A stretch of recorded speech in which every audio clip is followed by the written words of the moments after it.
In this video, I want to have a look at trigonometry with obtuse angles. So obtuse angles are angles between 90 and 180 degrees. The reason we're going to do this is because so far when we've been doing trigonometry, it's all been about right-angled triangles. But that's not going to be the case anymore. We're going to take it to other triangles, which means we have to be able to work with obtuse angles. So we're going to start off by finding the value of these 6 expressions. Before you do that though, I want you to have a look at these numbers and tell me what you notice. So looking at the sine 40 and the sine 140, then the 70 and the 110, and the 15 and the 165. So have a look and see if you can see the relationship between each of those pairs of numbers. So hopefully what you found is that the 40 and the 140 are supplementary, they add up to 180 degrees. The 70 and the 110, they add up to 180 as well. And the 15 and the 165 add up to 182. So they're all supplementary angles. All right, now I'd like you to get your calculators and go through and put in the values of all of these and write your answers to 3 decimal places for me and then tell me what you notice about that. So hopefully you would have noticed a couple of things about that. The first thing, if we look at the pairs, is that our sine of 40 and sine 140 give us exactly the same answer. The cos gives us the same value, but one is positive and one is negative. And that's the same thing with the tan. So that one's positive and it's the same value, but it's negative. The other thing that possibly you noticed is that these 3, when we've got acute angles, they all gave us positive answers. So we'll write that a little bit more formally. So what we have is that when we're looking at acute angles, sine, cos and tan of any acute angle will always be positive. But when we start looking at our obtuse angles, if we look at sine, sine is positive, so we're still getting a positive answer even though it's an obtuse angle, and it's exactly equal to its supplementary acute angle. When we look at cos and tan, they're going to have the same value as their acute angle, or the supplementary acute angle, but they're going to be negative instead. All right, let's have a look at a few examples. So this question asks us to find theta to the nearest minute if the angle is obtuse. So our first one is cos theta equals minus 0.961. So to solve that, in your calculator, you're going to write cos inverse of that minus 0.961. So that'll come out to give you 163. It'll give you a decimal.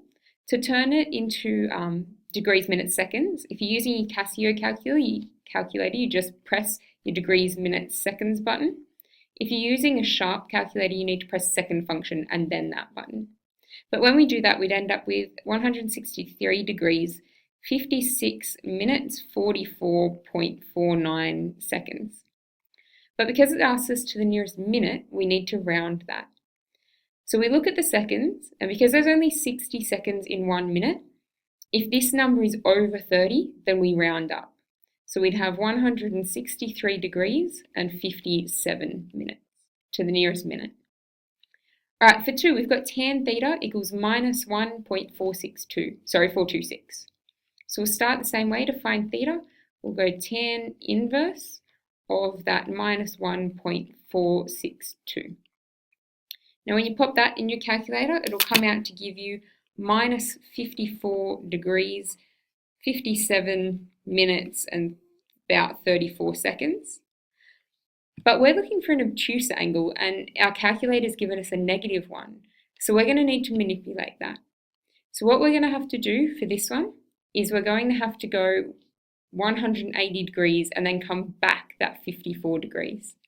So we're going to go 180 degrees minus that 54 degrees, 57 minutes and 34 seconds. Oops. And that will give us, if we round it to the nearest minute, 125 degrees and 2 minutes. So that's our obtuse angle that makes that statement true. All right, now we're looking at sine. Sine is a little bit trickier. So to find theta, we'll start off the same. We'll go sine inverse of that 0.996. And when we do that, your calculator will come out to give you 84 degrees, 52 minutes, and some seconds on there as well. But this has given us an acute angle that makes that sense because that's less than 90. So we need to find the obtuse angle that makes this expression true. So we're going to have to go 180 minus this number. So we'll go 180 degrees minus that 84 degrees and 52 seconds. And that will give us, if we round to the nearest minute, would give us 95 degrees and 8 minutes. So sine is slightly trickier because if we look at tan, I mean, we know this is wrong because it's given us a negative angle, and we don't work with negative angles when we're looking at triangles. Sine can be a little bit trickier because that is an angle that could possibly be in a triangle. So the question needs to be really clear that it's an obtuse angle, and you need to be double checking that as well. Right, so that's a few examples of trigonometry with obtuse angles.